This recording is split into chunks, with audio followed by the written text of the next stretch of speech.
शरीर का अंदर से दो भाग है। आँख से नीचे का भाग पिंड कहलाता है और आँख से ऊपर का भाग ब्रह्मांड कहलाता है। आँख से नीचे की तरफ जैसे जैसे हम फिसलते हैं, जाते हैं, वैसे ही वैसे हमारा ज्ञान घटता चला जाता है।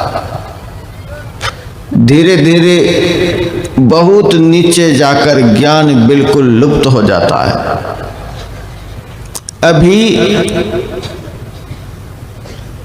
हमारा निवास आँख में है। जब जागृत अवस्था होती है, आदमी जगा हुआ होता है, तब जीव का निवास आँख में होता है। आप लोगों से अभी कोई पूछे आप अभी कहाँ शरीर में हो, तो जवाब दे दीजिएगा अभी मैं आँख में हूँ। फिर कभी रात में जब सोने के लिए जाते हैं, नींद आ जाती है, स्वप्न देखने लग जाते हैं, तब आँख से नीचे उतरकर हम कंठ में आ जाते हैं। स्वप्न की अवस्था में जीव का निवास कंठ में होता है। अभी जितना ज्ञान हमारे पास है उतना ज्ञान स्वप्न में नहीं रहता।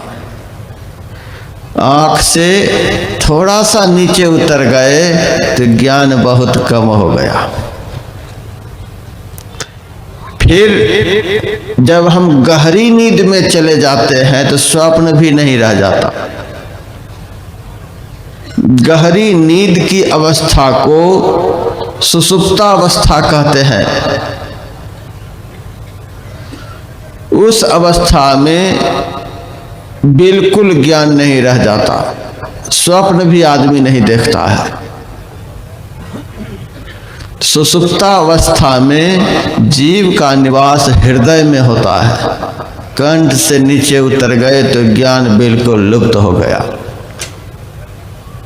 जैसे जैसे हम नीचे की तरफ जाते हैं वैसे ही वैसे हमारा ज्ञान कम होता चला जाता है। धीरे धीरे ज्ञान बिल्कुल लुप्त हो जाता है। अज्ञानता की दिशा इस शरीर के अंदर नीचे की तरफ है और जब हम हृदय से ऊपर उठते हैं, कंठ में पहुंच जाते हैं तो स्वप्न देखने लग जाते हैं। नीचे से ऊपर की तरफ थोड़ा सा खिसक गए तो ज्ञान बढ़ गया, स्वप्न देखने लग गए। और कंठ से थोड़ा सा ऊपर उठ गए, आँख में आ गए तो सारी दुनिया को देखने लग गए। इससे सिद्ध होता है ज्ञान का लोभ, ज्ञान की दिशा हमारे शरीर के अंदर में ऊपर की तरफ है।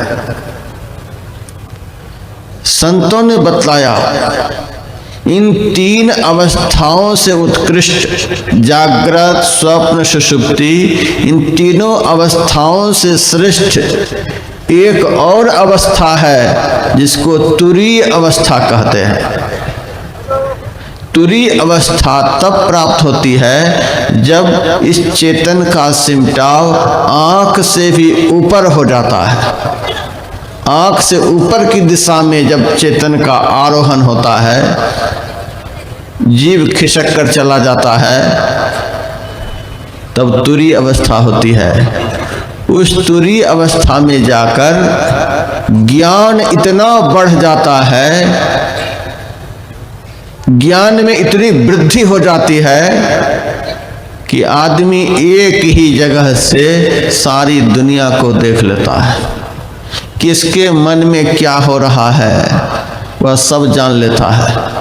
साधु संतों के लिए लोग कहते हैं महाराज आप तो सब कुछ जानते हैं, आप तो जाने जान हैं। साधु संत महात्मा,